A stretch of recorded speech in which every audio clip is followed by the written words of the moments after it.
Hello and welcome. Let's take a look at our top story this hour.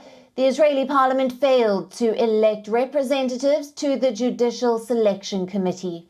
On Wednesday, the parliament appointed an opposition lawmaker to the powerful panel that appoints the country's judges.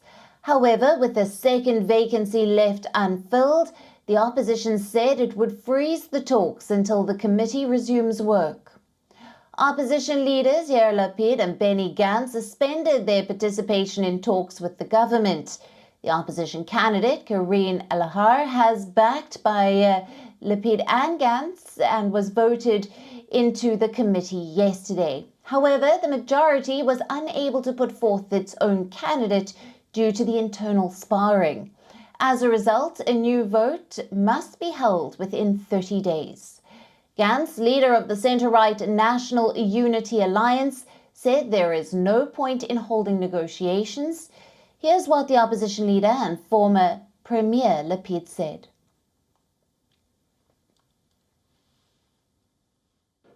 Netanyahu used to be a liar and powerful. Now he's a liar and weak. The committee was not established. The threat to democracy is not removed. Netanyahu knew exactly the consequences. They were made clear to him by the president and by us. Without a committee to select judges, we will not arrive at the president's residence.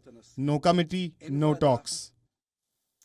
Wednesday's vote exposed divisions within Netanyahu's ruling coalition and raised questions about his controversial role over his political allies. Hitting out, Prime Minister Netanyahu has blamed his opponents.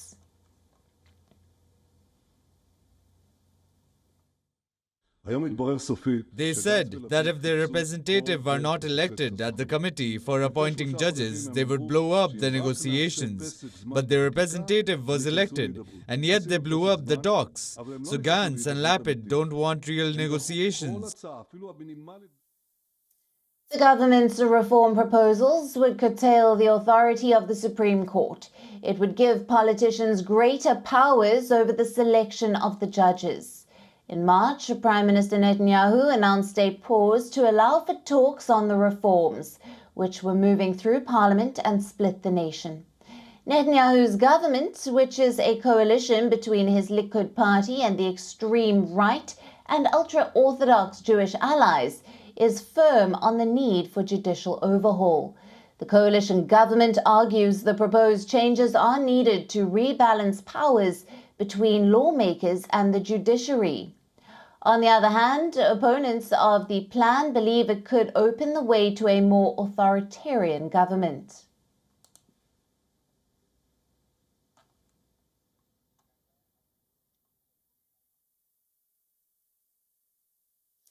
Now, for more on this, we are being joined by our correspondent, Jody Cohen from Ra'anana. Hello to you, Jody. What can you tell us on the latest following the Judicial Selection Panel vote, and also about the level of trust between the opposition and the coalition? Hi, Alison. So the opposition candidate, Karine Elharrar, was elected to the Judicial Selection Panel, as you said, and the coalition candidate, Tali Gottlieb, was not elected. Now, that's because she wasn't actually the official coalition candidate and refused to withdraw her candidacy. Netanyahu has also come under pressure from some coalition colleagues who didn't want a candidate to go to the opposition. Now, to get more time to sort this out, Netanyahu reportedly advised the coalition not to vote for either candidate, meaning another election would be held within 1 month. But the panel can't meet until both candidates are elected. Trust is low between the opposition and Netanyahu, and the opposition suspected this was a trick by Netanyahu to delay convening the panel, and they suspended the judicial reform talks until the second candidate is elected. Netanyahu has accused, meanwhile, the opposition of rejecting all proposals suggested and said that they were looking for an excuse to stop the talks. Right, and Jody, what did you think about the remarks from some commentators that the coalition has been left in disarray? So some in the coalition are calling whoever voted for the opposition candidate, and remember what was an anonymous vote, they're calling those people traitors. The opposition are suggesting that Netanyahu is weak because they say he gave in to the hardliners in the coalition, and also because Gottlieb, who's known to be independent thinking, wouldn't pull out of the race. But Gottlieb has actually accused Prime Minister Netanyahu of engineering some Likud MPs voting for Elharrar in a bid to save the talks and prevent a return to the mass protests. Remember, the opposition had said that they would stop the talks if either two coalition candidates were elected or the opposition candidate wasn't elected. They didn't say that they would stop the talks if a coalition candidate wasn't elected. Some commentators are now suggesting that the coalition will now rally around and approve a candidate in the coming days. That's likely to be Otzma Yehudit MP Yitzhak Kreuzer, as agreed in the coalition deal between his party and the Likud. But we'll have to wait and see if that happens. Right. Jodie, thank you very much for bringing us all the latest details coming out of Israel. Thank you.